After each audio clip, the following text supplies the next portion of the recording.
이스라엘 역사에서도 정말 좀처럼 찾기 어려운 일이 일어났습니다. 여룹바알의 아들, 즉 기드온의 아들 69명이 한날 한 바위 위에서 처참한 죽음을 당했습니다. 다른 사람도 아닌 형제였던 아비멜렉과 이스라엘 종으로 자처했던 세겜 사람들이 합세해서 벌인 일이었습니다. 이 아비멜렉은 아시겠지만 바로 기드온의 첩으로서 세겜 여인에게서 낳은 아들입니다.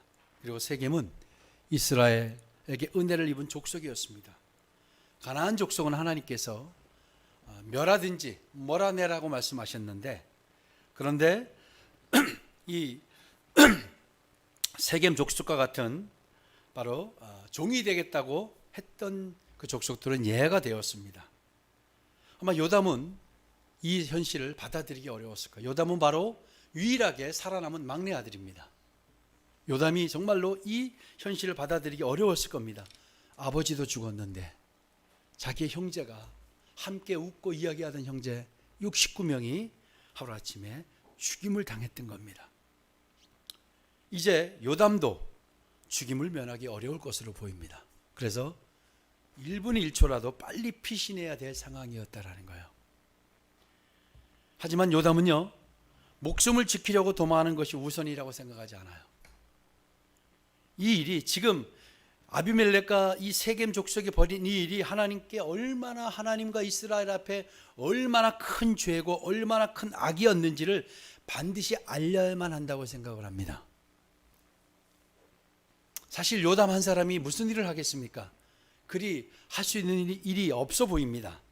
제 한 몸이라도 피하면 훗날 도모할 수 있지 않습니까? 그래서 도망치는 것이 오히려 현명해 보입니다. 요담은 자신의 생명이 바람 앞에 놓인 촛불과 같은 이 위기의 상황에서 그냥 이 사실을 덮어두고 갈 수 없다고 생각했어요. 그래서 요담은 가장 적절한 장소가 어디일까라고 찾아요. 그것이 바로 오늘 나오는 그리심산을 찾습니다. 그리심산으로 그가 요담이 올라갑니다. 여러분, 그리심산과 에발산을 기억하시죠? 기억나세요? 기억나시는 분 한번 손 들어보세요. 한 분 또 있어요? 예, 두 분. 예.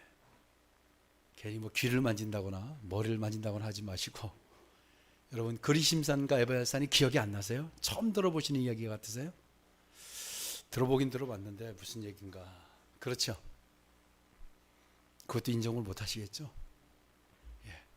자, 그리심산과 에발산.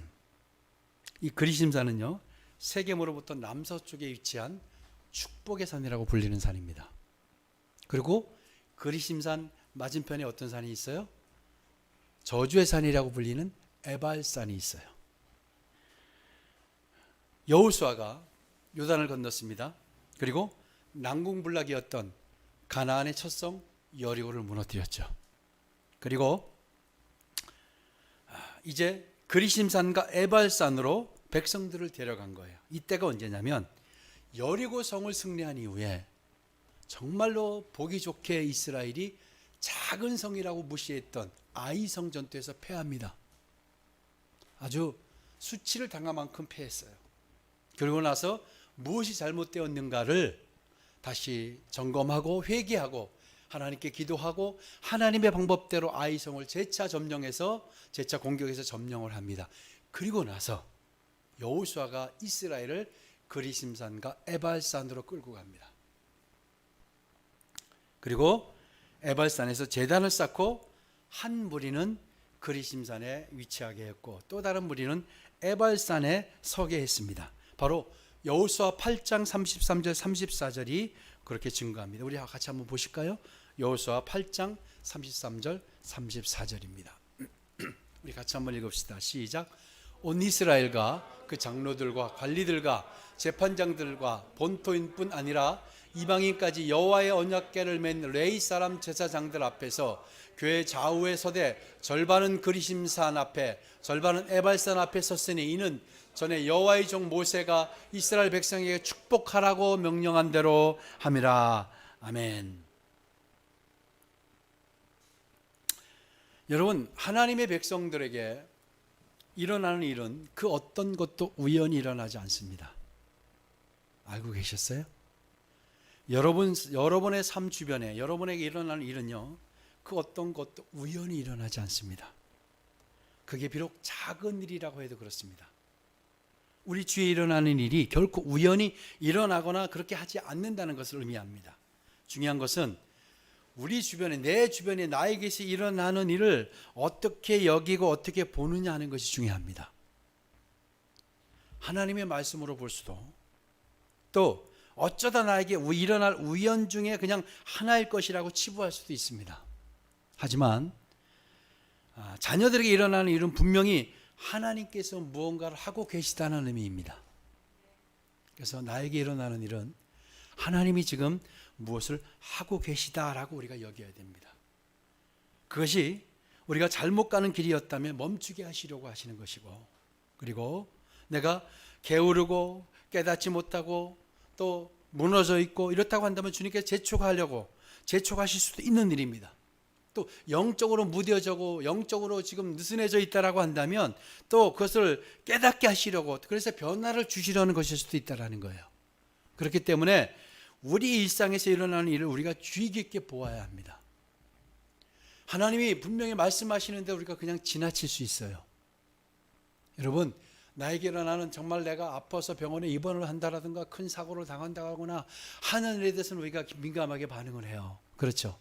그런데 그보다 작은 일은 그냥 쉽게 넘겨버리는 일이 우리에게 종종 있다라는 거예요. 그런데 하나님은 그 작은 일 가운데서도 우리가 알기를 원하고 우리가 듣기를 원하세요. 지금 우리 현재 삶 가운데 일어난 일들이 그래요. 그리고 우리 민족 가운데 일어난 일들이 그래요. 우리 삶 가운데, 우리 가정 가운데 일어난 일들 속에 하나님이 지금 분명히 무엇을 하고 계심을 여러분 깨닫게 되시길 축복합니다. 하나님은 지금도 정말 부지런히 움직이고 계시고 부지런히 우리를 다른 곳으로, 다른 차원으로 우리를 이끌어 가시려고 하는 하나님이 지금 운행하고 계신다는 사실을 여러분 믿으시기 바랍니다. 하나님의 명령에 따라 이스라엘을 이끌고 꿈에 그리던 가나안 땅을 정복해 나가는 중에 작았다는 이유로 아이성을 가볍게 여겼다고 얘기했죠. 그래서 그들이 실패를 경험했어요. 그리고 이제 그리심산 앞으로 데리고 갔습니다. 다시 이야기하면 이스라엘을 바로 여호수아는 이 일을 중요한 터닝 포인트로 여겼습니다. 아이성 패배가 바로 이스라엘의 미래의 중요한 터닝 포인트라고 여긴 겁니다. 그래서 모세의 명령에 따라 바로 그리심산과 에발산으로 그들을 끌어갔어요. 그러니까 바로 이스라엘을 그리심산과 에발산으로 여호수아가 이끈 주된 이유가 바로 그거예요. 기억해야 되는 거예요. 중요한 터닝 포인트였다라는 거예요. 오늘 우리가 같이 나누려고 하는 요담의 이야기, 요담 역시도 그리심산을 택한 것은 그래서 우연이 아니었다라는 겁니다. 지금 이스라엘과 세겜에게 정말로 중요한, 그들의 미래와 인생을 좌지우지할 수 있는 정말 중요한 시점에 와 있다라는 거예요. 여호수아가 한 무리는 그리심산에, 한 무리는 에발산에 서게 한 것은 바로 이스라엘의 운명과 이스라엘의 미래와 깊은 관련이 있었어요. 그리심산에서는요, 축복을 낭독했습니다. 그걸 누가 듣죠? 에발산에 있는 사람들이 같이 들어요. 그리고 에발산에서는 저주를 낭독하게 했어요. 그럼 누가 들어요? 그리심산에 있는 사람들이 같이 듣게 돼요. 그러니까 그리심산은 순종으로 오는 하나님의 축복을 대변하는 거였고요, 에발산은 불순종으로 오는 하나님의 저주를 대변하는 것이었어요. 그래서 이스라엘의 미래는 너희가 어느 편에 서느냐, 그리심산에 서느냐 에발산에 서느냐에 따라서 그 저주와 축복과 저주의 운명으로 달라진다는 거예요. 아멘. 그래서 이스라엘은 이미 그리심산의 축복과 에발산의 저주를 경험했어요. 여리고성에서 경험을 했고요, 아이성에서 경험을 했어요. 그들이 하나님의 명령을 따랐을 때 바로 큰 승리를, 그리고 하나님의 말씀을 우선하지 않고 하나님의 말씀을 뒤로 했을 때, 불순종했을 때 아이성에서의 패배를 경험했습니다. 그런데 오늘 여호수아가 그리심산과 에발산으로 이끌어간 것은 바로 축복을 알게 하기 위해서였어요. 사실 오늘 요담도요, 저주의 이야기를 하지만 결과적으로 궁극적으로는 축복을 알게 하려고 바로 그리심산으로 올라갔던 겁니다. 그리고 이 일들이 어디서 일어났어요? 전에 바로 그 세겜에서 일어났어요. 그리고 오늘 요담도 그 일을 통해서 이 일이 이스라엘의 운명과 이스라엘 미래에 달려있다, 미래가 달려있다는 사실을 보았던 겁니다. 그러니까 요담에게는 저는 하나님의 영이 임하고 있었어요. 그래서 요담은 시세를 분별하는 영이 그에게 있었다라는 거예요. 중요한 시점이었다라는 것을 알게 되었다라는 겁니다. 비록 이 요담이 도망자의 신세였지만, 도망을 해야 됐지만 바로 그에게는 시세를 보고 알려야 되는, 선포해야 되는 그런 사명이 그에게 있었다는 것을 그는 알았어요. 여러분, 시세를 분별하는 눈이 얼마나 중요한지 모릅니다. 시대를 읽지 못하고, 지금 시대를 읽지 못하고 시세를 보지 못하면 우리가 정말 뒤처지고 실패하는 인생을 살 수밖에 없습니다. 그런데 여러분, 하나님의 백성들에게는요, 하나님께서 모두 다 시세를 보는 눈을 주셨어요. 분명히 우리에게 하나님께서요, 그런 지혜와 계시의 영을 부어 주셨어요. 그래서 하나님의 백성은 반드시 시세를 봅니다. 보아야 합니다. 그런데 어느샌가 하나님의 백성들이 시세를 보는 눈이 어두워져 가요. 그래서 시세를 읽지 못하는 거예요. 지금 일어나는 일이 무슨 의미인가? 나에게 일어나는 일이 무슨 일인가? 우리 교회에 일어나는, 우리 가정에 일어나는, 우리 나라에 일어나는 일이 무슨 일인가를 읽지 못하는 거예요. 왜 그럴까요? 시세를 보는 분별의 영이 사라진 거예요. 왜 그래요? 하나님과 교제가 멀어졌을 때. 우리는 분명하게 시세를 보는 눈이 있습니다. 주셨어요. 그런데 하나님과의 관계가 멀어지고 하나님과의 코이노니아가 멀어지게 되면 시세를 보는 눈이 어두워지는 거예요. 그래서 좌충우돌하는 것이고 악으로 달려가는 것이고 하지 말아야 할 것을 하게 되는 것이고, 그러니까 절망을 그냥 벗삼게 되고 이렇게 되는 거예요. 우리가 여러분 안에 이미 시세를 보는 분별하는 영이 임한 줄로 믿습니다. 그걸 읽어야 합니다. 요담만이 그것을 읽었던 겁니다. 여러분, 지금 요담이요, 무서운 살육의 현장을 피해 무조건 도망을 쳤다라고 한다면 아마 이스라엘과 세계는 모든 것이 다 뒤죽박죽되고 말았을 거예요. 무엇이 옳고 지금 무엇을 해야 되는지를 그들이 알지 못했을 겁니다. 여러분, 지금 힘들고 코로나 때문에 어렵고 정말로 모든 것이 코로나 때문에 다 이해되는 그런 시즌이 되어버렸어요. 그래서 내가 이제 코로나 좀 잠잠해지면 다음에 좀 열심히 하겠다, 다음에 하겠다, 그런 마음들이 있다면 돌이키셔야 합니다. 요담은 지금 뭐를 해야 돼요? 피해서 도망가야 돼요. 제 한몸 유지해야 돼요.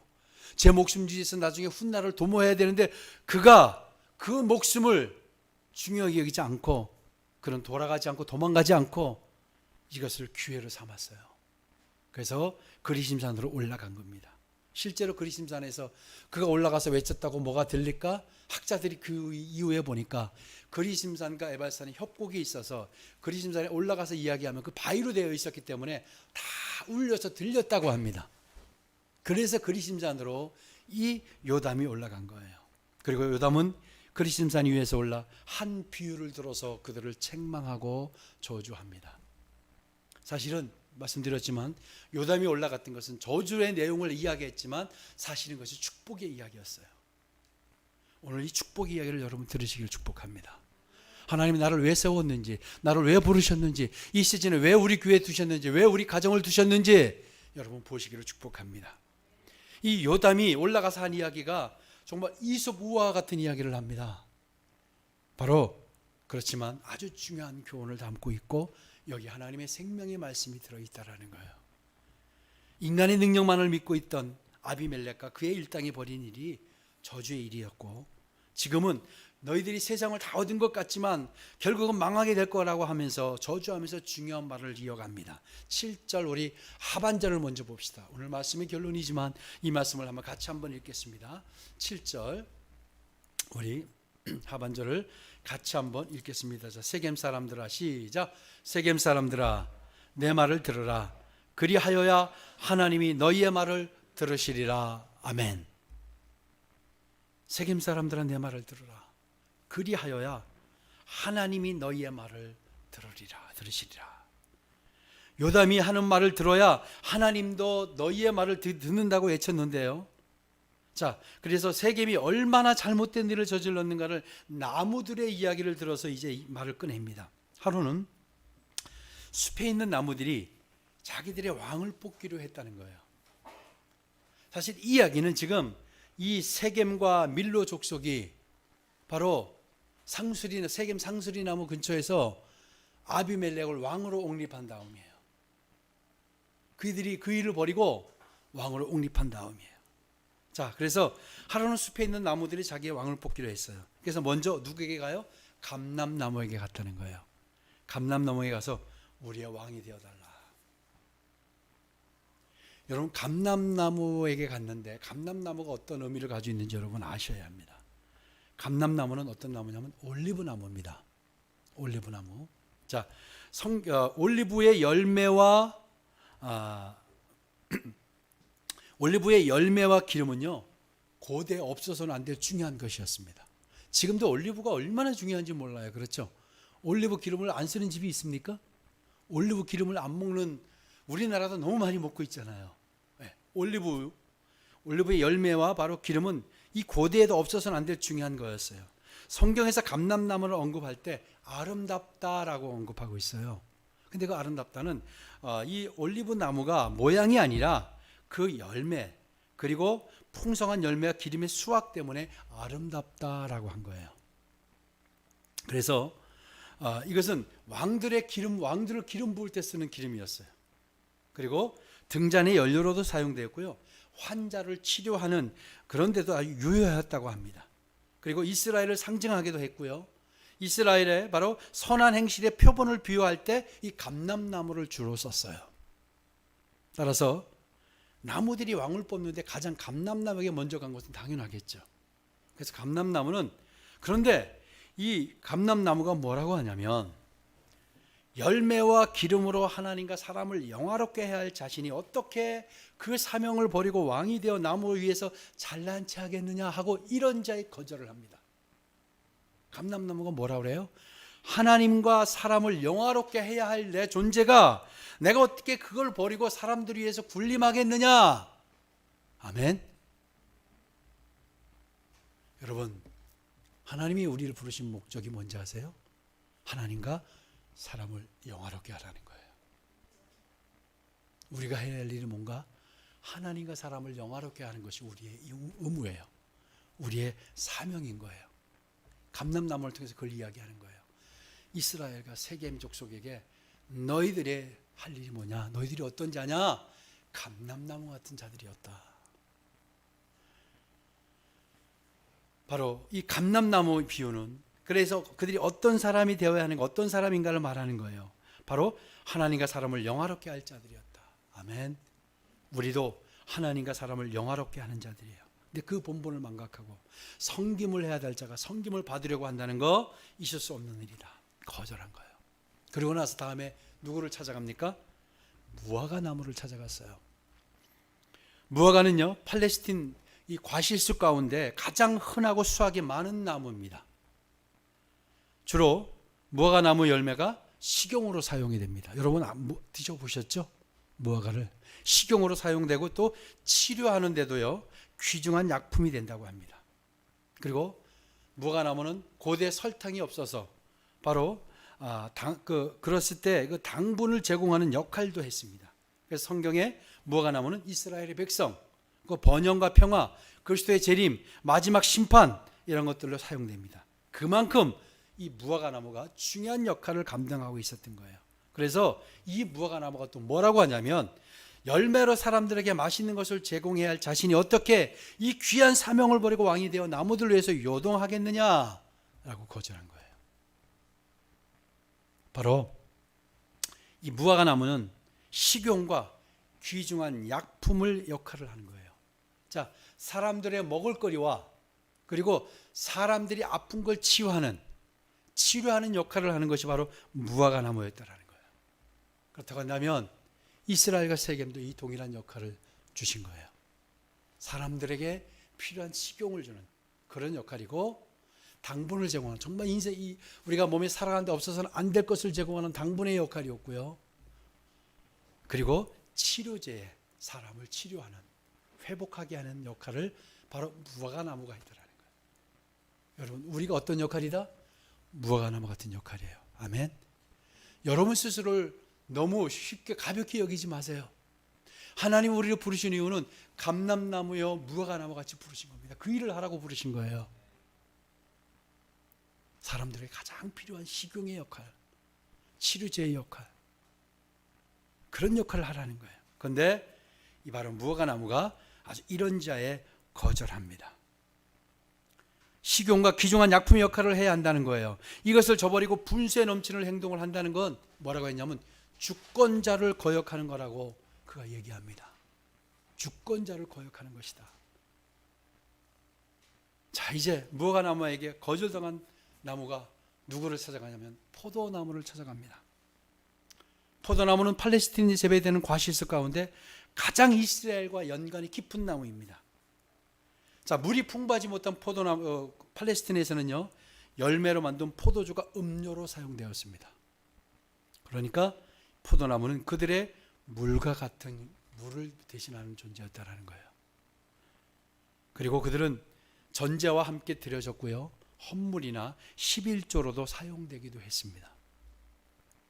세금이나 품삯으로도 지불됐고요, 치료제로도 요긴하게 사용된 나무가 이 포도나무였습니다. 이렇듯 포도나무 역시 쓰임새와 용도가 사람들에게 이로움을 많이 주는 나무입니다. 바로 없어서는 안 될 존재가 포도나무예요. 그러니까 바로 이스라엘과 세겜이 이런 존재라는 거예요. 여러분, 물이 없으면 안 되잖아요. 그렇죠? 물이 없으면 살 수가 없어요. 바로 그런 존재였다라는 거예요. 우리가 이 땅에서 어떤 존재인지 아세요? 물과 같은 역할을 하셔야 되는 거예요. 사람들을 살리는 역할을 하는 거예요. 그리고 사람들을 다시 세우는 역할이 바로 있다는 거예요. 그래서 이 포도나무가, 근데 그도 너무나도 깜짝 놀라서 이런 이야기를, 13절을 한번 볼까요? 13절을 한번 우리 봅시다. 시작. 포도나무가 그들에게 이르되 하나님과 사람을 기쁘게 하는데 포도주를 내가 어찌 버리고 가서 나무들 위에 우쭐대려 한지라. 아멘. 포도나무도 거절합니다. 사실은 이 이야기는요, 우리의 존재가 누구인가를 이야기하는 거예요. 자, 그러자 포도나무도 거절하자 이 나무들은 낭망할 수밖에 없었어요. 어떤 나무를 찾아갈지 이제 찾아갈 수가 없었어요. 그래서 하는 수 없이 그들이 거들떠 보지도 않았던 가시나무를 찾아갑니다. 가시나무를 찾아가서 우리의 왕이 되라고 합니다. 가시나무가 너무 놀랐어요. 자신에게 찾아올 줄 몰랐어요. 그런데 아주 너무나도 여기까지 희한한 일이 벌어집니다. 존재감이 없었던 가시나무가, 나무들이 와서 자기 왕이 되려고 하니까 뭐라고 하는지 아세요? 기가 찬 말을 합니다. 15절입니다. 같이 한번 읽읍시다. 15절 시작. 가시나무가 나무들에게 이르되 만일 너희가 참으로 내게 기름을 부어 너희 위에 왕으로 삼겠거든 와서 내 그늘에 피하라. 그리하지 않으면 불이 가시나무에서 나와서 레바논의 백향목을 살을 것이니라 하였느니라. 아멘. 여러분, 어떠세요? 기가 막힌 이야기죠. 그가 왕의 제안을 듣고는요, 기고만장합니다. 가시나무에 그늘이 있을까요? 가시나무에 그늘이 있을까요? 가시나무에 있는 것은 그늘이 아니라 뭐죠? 사람을 찌르고 사람을 아프게 하는 고통밖에 없는 게 가시나무예요. 굳이 쓰임을 받는다면 땔감 정도로밖에 쓰일 수 없는 게 가시나무예요. 근데 가시나무가 왕이 되어달라고 했다고 우쭐대가지고 내 그늘에 피하라.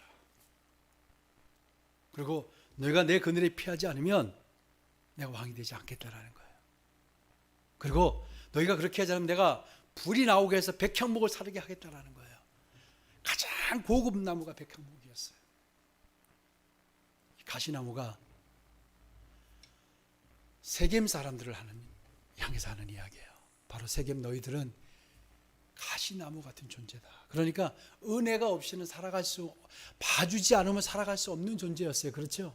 이스라엘이 그들을 품었기 때문에 그들이 멸망되지 않고 살아갈 수 있는 존재였다고 실제로 요담이 이야기하잖아요. 우리 아버지가 너희를 미디안의 손에서 구원하지 않았냐? 근데 너희들이 어떻게 왕이 되겠다고? 여러분, 은혜도 모르고 이렇게 날뛰냐 이 이야기예요.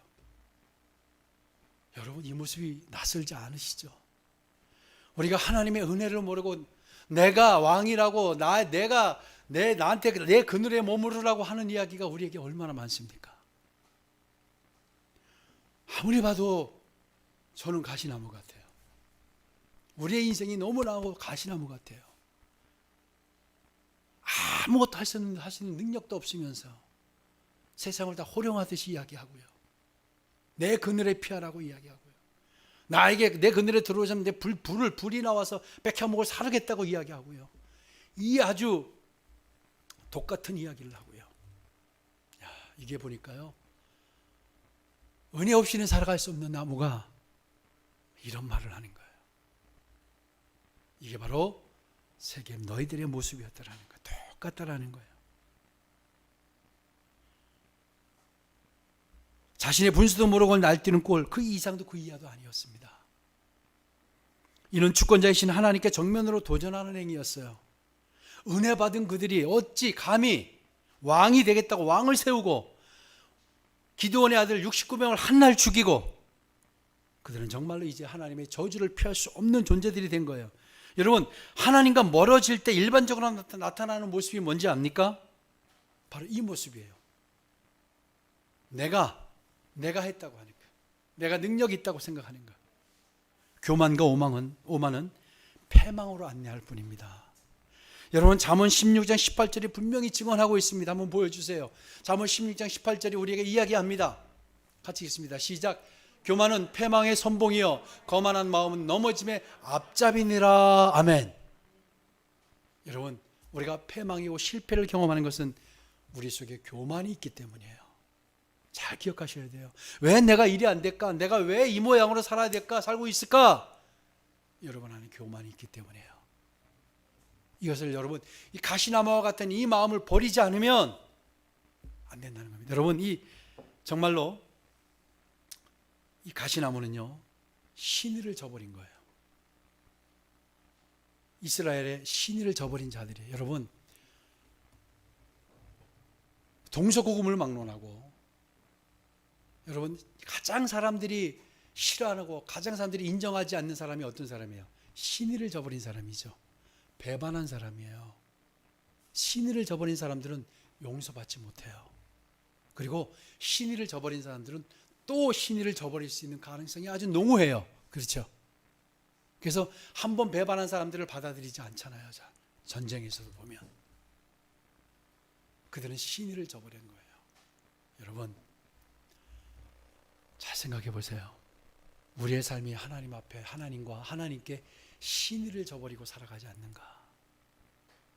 내가 하나님께 신의를 저버렸지 않았는가? 하나님의 은혜를 저버리고 내가 내 삶의 주인이라고 살아갔고요. 온통 나에게 하나님이 안 해주시는 것만 보이는 거예요.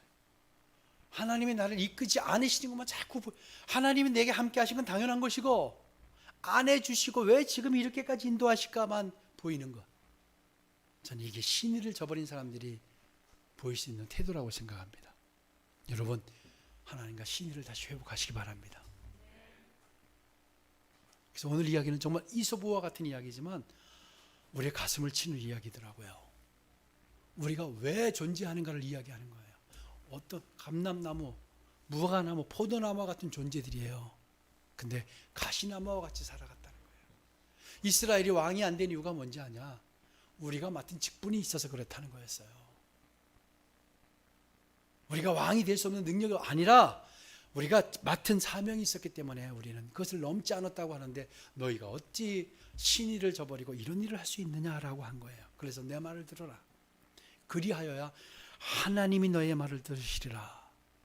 이 말은요, 너희들이 강구한다고 하나님이 듣지 않는다 이 말이 아니에요. 이 말은 내 말을 들으라. 그래 하나님이 너희 말을 들으시라는 말은 바로 하나님의 진노를 너희들이 기억해라 라는 말이에요. 하나님의 진노를 기억해라. 하나님의 말을 들으시리라. 여러분, 하나님의 진노가 뭐라고 생각하십니까? 하나님의 백성들 앞에 주시는 하나님의 심판이 뭐라고 생각하십니까? 우리의 목숨을 생명을 앗아가시는 것? 그럴 수도 있지만 여러분, 하나님이 우리에게 주시는 가장 큰 형벌 중에 하나가 뭔지 아세요? 하나님이 우리를 외면하는 게 아니라 함께하지 않는 거예요. 하나님이 함께하지 않는 인생 상상해 보세요. 신의를 저버린 사람들 하나님이 함께하지 않으시겠다라는 거예요.